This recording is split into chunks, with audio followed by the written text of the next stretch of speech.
Elizabeth Ann Russell, called Anne, from the Russell Family Fetal Alcohol Disorders Association. And I'm going to read my presentation today simply because I wanted to make sure I covered everything, because I can easily get sidetracked, as a couple of people noticed this morning, I'm sure. So I want to talk about fetal alcohol spectrum disorder and recidivism. So why do I bring up FASD at this hearing? Because it's the single most effective indicator we have for people who will potentially enter and re-enter the criminal justice system. Why are they likely to be recidivists? Because FASD is an organic brain injury that results in a combination of injuries to the brain and to the rest of the body. Collectively, these insults result in symptoms which cause grave misunderstanding about these people's ability to make informed decisions, their understanding of court proceedings, their capacity for connecting cause and consequence, and their motive for doing the things that have brought them up against the criminal justice system. They will often misunderstand property. Their logic is strange and unconventional, and their desire to please will cause them to be in court for opportunistic and petty crimes such as breaking and entering, joyriding, property damage, not showing up in court, or missing their bail requirements, missing appointments with their parole or probation officer, and sex crimes. They find it difficult to express remorse for their actions even though they feel it. Additionally, these symptoms can trigger a sensory overload when faced with flashing lights, loud voices and confusing instructions. Further, individuals with FASD are unlikely to be capable of competently instructing their solicitor. In 2005, I wrote this about my experience with FASD. What disability results in people being good at small talk but without substance? They have kind hearts but violent tempers, complex needs but no insight, small frames with big expectations, and perhaps saddest of all, damaged minds with such beautiful faces. It's true, every part of the brain that's damaged by prenatal alcohol exposure allows the individual to look and sound neurotypical, appear as though they have made a considered choice, yet end up bewildered by the consequences. I'm not sure how much I can stress the likelihood that huge numbers of people in our prisons in Australia, and even more who are there more than once, have FASD. The Banksia Hill study in Western Australia found that at least 40% of people in detention had diagnosable FASD. That doesn't mean that the other 60% didn't. It just means that perhaps prenatal alcohol exposure was difficult to obtain. Further to that, we know that over 60% of women in Australia disclosed that they used alcohol while pregnant. This means that over 60% of babies born in Australia are prenatally exposed to alcohol. That's one of the highest rates of alcohol consumption during pregnancy in the world, if not the highest. Perhaps 3/4 of those women would abstain if they knew the damage that alcohol caused their babies. A national media campaign would reduce that rate to 1/4, or could reduce that rate to 1/4. A consistent message on television would educate not only parents-to-be, but medical professionals, teachers, corrections staff, allied health professionals, and others who need to know that FASD exists. At the moment, we're not giving people a consistent message. If you go online, you can find information about prenatal exposure that can go from absolute abstinence to 2 or 3 drinks every few weeks, if that's what people want to find. The reason that juveniles and adults with FASD are incarcerated to such a high degree is because of the known and studied symptoms of this disability. I'm wondering how fair our justice system is when people are incarcerated before behaving in exactly the way that 40 or 50 years of research has found are related to this disability. It's like incarcerating a blind person for having eyes but still refusing to see. People with FASD will be incarcerated and re-incarcerated for usually petty crimes. They will find it difficult to understand the court process. In a journal article I co-authored called FASD in the Juvenile Justice System, A Need for Increased Awareness, and published in the Journal for Law Enforcement in Minnesota a few years ago, there is a case study that I won't read out, but I'll table for this hearing.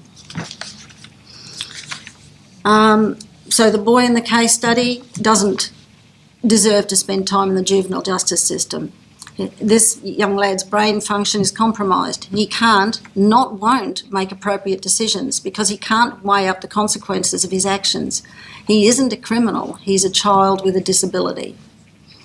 People with this condition or who are suspected of having this condition must be identified and appropriate methods of punishment must be utilised. Jailing someone and putting them in a cell, even in neurotypical cases, has questionable efficacy. But when a person who clearly does not connect cause and consequences is placed in a cell, nothing will change. The part of the brain that controls impulses and allows accurate processing will not grow back. Placing a child with FASD in a cell with other criminals who may or may not be neurotypical is asking for recidivism to grow, society to misunderstand people with a disability, and it will confirm to these young people who may be otherwise able to live productive and healthy lives that no matter what they do, they'll be in trouble. My own son has been convicted of a crime and sentenced to 12 months. He had been diagnosed with full fetal alcohol syndrome. That is, he had the facial features. He had the thin upper lip, the flat philtrum, which is this part of the face here, and the short eye slits. He was diagnosed in Canada by one of the world's leading experts in FASD, Dr. Sterling Claren. However, because his solicitor at Legal Aid had no knowledge of FASD, and when I explained it appeared doubtful, she requested another assessment from a well-respected psychiatrist in Brisbane.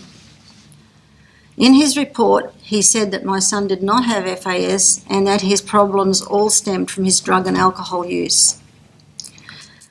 And this is the problem that we do have, is that FASD covers so many different areas.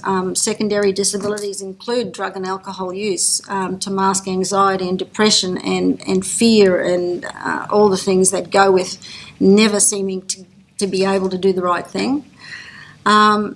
Mental health issues, dropping out of school, ending up in the criminal justice system are all secondary disabilities, known and researched and studied secondary disabilities of FASD. So this is how we treat people with disability. We ignore them, disbelieve them, incarcerate them, contribute to their poor mental health, and then we cast them aside. My son's case is not an outlier. Unfortunately, this is happening around Australia in the various state and territory criminal justice systems. I have evidence for all my claims if required.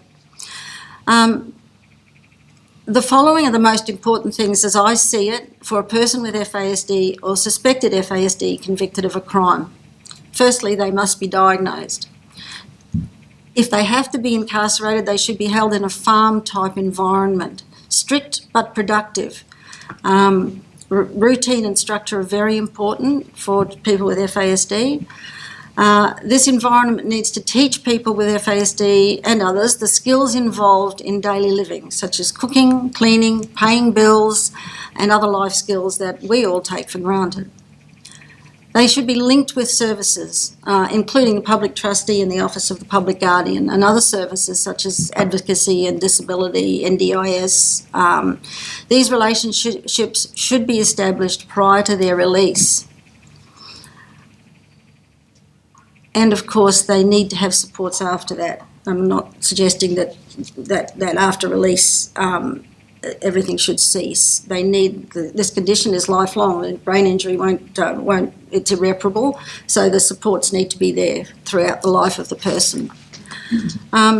They do need to be aware that even though they may find it very difficult and sometimes unable to link cause and consequence, they live in a society where consequences and personal responsibility are key. So reinforcing that during their stay in the prison would be really good. And they need to be supported to understand relationships and friendships, including the sexual component of these relationships, because a lot of people with FASD will end up in prison for sex crimes. And that's my presentation. I'd like to table also a document that was published in the Academy for Justice report on the on scholarship and criminal justice reform. It's called Prisoners with Disabilities, Individualisation and Integration. It's from the US, and it doesn't specifically go through FASD, but it certainly does have some recommendations that I'd like to put forward. Thank you, Anne. Thank you. Well done. We'd like to take the material and certainly we'll publish that. Are you comfortable for your presentation to be uploaded to the website when the time comes? Mm-hmm. Would you mind telling us a little bit about your background, as much as you're comfortable to share? Sure. I'm a recovering alcoholic. I've been sober for 20 years. Unfortunately, that was after my boys were born. And in 2000, my young son had been diagnosed with ADHD, but it didn't explain some of his behaviours, and this is a very common diagnosis. The more of these sort of diagnoses, ODD, RAD, that sort of thing, autism even, that a person has, the more likely it is to be FASD. So anyway, it didn't explain the whole of his behaviour, so I did some research and found that FASD was a possibility, and because I was an alcoholic, it was very clear to me that was what the problem was, and he certainly displayed many of the behaviours, or almost all of the behaviours. My oldest son had almost every symptom when he was little, but somehow dodged the bullet that my young son didn't, and that was the mental health misunderstanding cause and consequence. He did have some of the physical issues, because this disability is a whole of body condition. It's not just related to the brain, it impacts on other organs and parts of the body. But my young son then went on to get into so much trouble that I just didn't know where to turn. He was suicidal because he was always getting into trouble, and he was at heart a good kid. So I tried to get support for him here. I'm afraid doctors really didn't understand the condition, wondered why I was doing this to myself when my son was all I was concerned about. So eventually I went overseas to a conference and met Dr. Sterling Claren, who was able to diagnose my son using software that he'd just developed, which measured the facial features. And from then on, I guess I wanted to learn as much as I could about FASD, but also because I knew the horrendous consequences and how my both sons really have suffered. I wanted to try and, reduce the prevalence of this condition. And so far, it's been really tough. I was saying to Matt, I think, and Bronwyn, that in 20 years we've come what should have been about 5 years. It's very unfortunate that it's taken us so long. We're about at least 20 years behind Canada. And it's really great that this is being picked up now. Thank you. And you mentioned that a farm environment might be a good option. I'm wondering where that thinking comes from, and if it's because you've seen that work. And secondly, if you had, the hope for any environment, what would be the ultimate environment? More so because we sometimes think we've seen a farm and that might work, but if you had options were open slather, what might that look like? Okay. So specifically for FASD, it would be an environment that is conducive to sensory issues, because sensory issues are also part of FASD. So the environment, I suggest a farm, because I think that's sort of been discussed amongst our group, and we believe that that's probably the best option, because it gets kids out into the open air. It gives them a multiple range of skills that they can learn. The farm might be supplying various produce for the actual prison, so they might learn production, manufacturing, selling, wholesale, all of that sort of thing. They're learning those skills. And these life skills are critical, because that's where that's where their whole brain lets them down. I haven't actually seen it, but I have been to a classroom that was specific for children with FASD over in Winnipeg.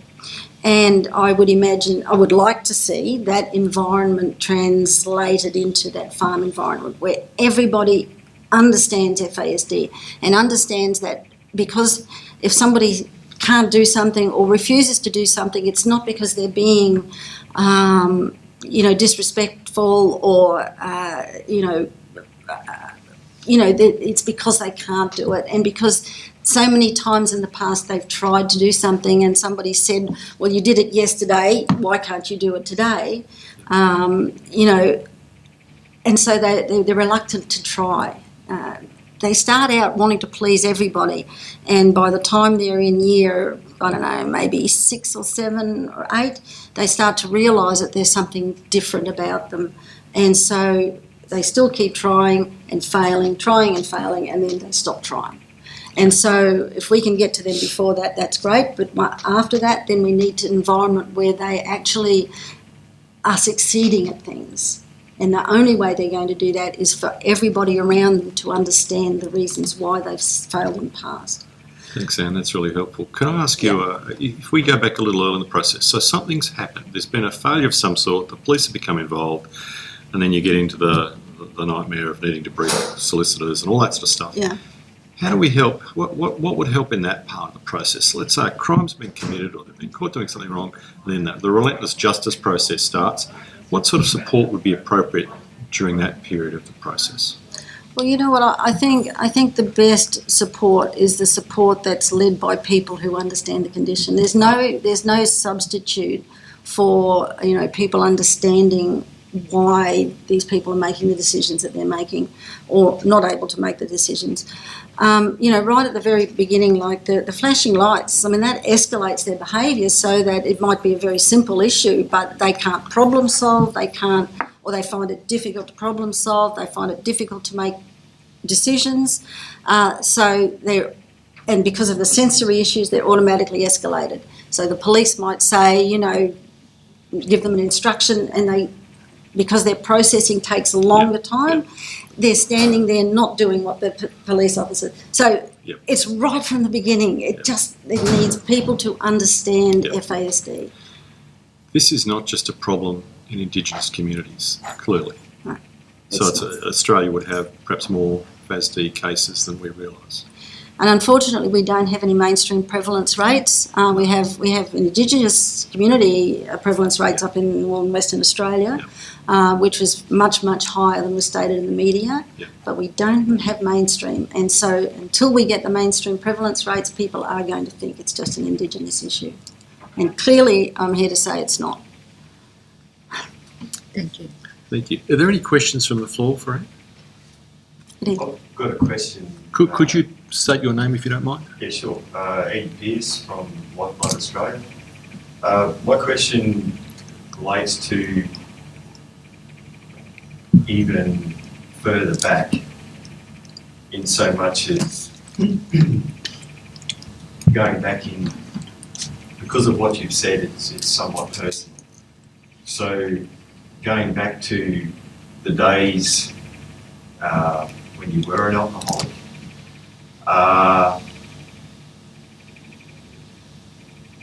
I'm thinking that you've thought about the reasons why you may have been that way that then had the effect on the person. So what I've heard it said is that if we understood why an individual turned out the way they did, then we could go back to prevent those circumstances from even occurring, such that they get to that result. So I guess my question is, with what you're doing, are you also looking back further to that root level, as opposed to, and it's important to look after people like your son, but to say that being able to prevent that, and you did mention about TV advertising, I guess, possibly even goes back to, the family level, so to speak. And has there been any appetite from government for a media campaign, or are you getting traction when you've when you've lobbied over the years? No. I have to say we're not getting traction in terms of the national media campaign, and I'm not sure why. I just have to say that the RFF-ADA, our organisation, is unfunded, completely unfunded for general work. So we operate solely on volunteer work, and yes, we have gone back. And yes, that to me, because everybody's been giving an inconsistent message. So you can go to one medical professional and they'll say it's okay to have 1 or 2 drinks when it's not, because even 1 or 2 drinks can cause problems. And then you go to somebody else who says abstinence. Women aren't getting consistent messages. Is the science out there established? Is there a baseline? We know absolutely what to do which would produce the best outcome? Absolutely. So it's understood the science. Science is there. Right. And I've heard people say in the media and on the net that there's no science, there's nothing to say. There is absolute science. There's also science that says one person who's affected by FASD, their DNA changes, and that can be handed down for several generations. For example, my eldest son and his wife obviously knew about this condition and did everything perfectly, but their daughter has autism. My eldest grandson has FASD. This is from my youngest son's marriage. So we don't know whether that autism with my eldest son's daughter, my granddaughter, is related to the changes in his DNA, but that science has also been established. So there should be no confusion, but unfortunately there is. Additionally, we've got new research coming out now from the States and Canada, I think Canada, that says that dad's impact at conception is very critical as well. So if dad's a heavy drinker or drug user at conception, even if mum doesn't use any drugs or alcohol throughout her pregnancy, that child can still have very similar issues to this is anecdotal, to a person with FASD. And I know several instances where that's occurred. So, but we've got not only to prevent, but we've got to inform parents for the best possible outcome is to plan a pregnancy, to know exactly what to do and what not to do in terms of alcohol, and then they've got the best opportunity. Unfortunately, 50% of pregnancies are unplanned in Australia. You've been very brave to tell your story the way you've told it today, so thank you. Thank you very much. Commissioner Fredericks, any other questions? Any other questions from the floor? I just want to commend Anne for what she's doing. It's taken a lot of guts to get up here and say what you're saying. Thanks, Eddie. Thank you. Thank you, Anna. We'd love to take submissions on the case study, and good luck. We've still got a little bit of time, and since there's no further questions, I'm happy for you to state any key points that you might want to put across, just if you wish to do that.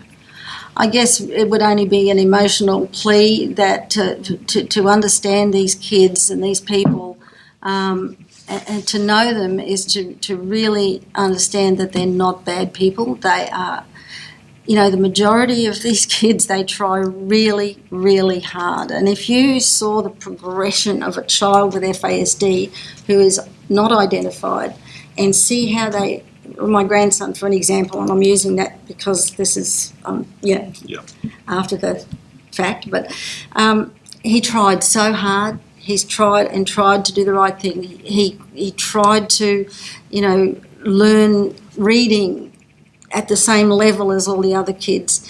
And now I can see, after his diagnosis, he's 10 now, and I can see his deterioration. Even though we know he's got FASD, it still wasn't picked up soon enough. He was 9 when he was diagnosed. So the deterioration now has to be arrested, because I just shudder at the thought that he's going to end up like his dad. And it sounds like he'll get the support he needs. What will life be like ultimately for him? What sort of life can he create, given the start he's had? What would you hope for him? What's achievable? Well, I think he can live a normal life, what we call a normal life. I think he can, if he can understand relationships and the give and take in relationships, because people with FASD are very self-centred, but because of their brain issues, they're very aligned to the moment. If he can understand about the give and take in relationships, and if he can stay away from drugs and alcohol, and that's a key factor, I think. Right. Because these kids become very anxious. Am I going to go to school today and get into trouble? Probably, because that's what happens. If they're always in trouble. And that's corrosive to them long term, and that just sort of corrodes Absolutely. away their self-esteem. Self-esteem and causes depression and anxiety. And then when they get to the stage where they have access to alcohol and drugs, that I remember myself, that was the only time I was happy. Of course they're going to do it, and then that takes on a life of its own, and then the mental health issues that go with it, and then the societal issues that come with that. If he can avoid that, he has a chance. Thank you. Thank you, Anne. Thank you very much. Keep up the good work. Thank you.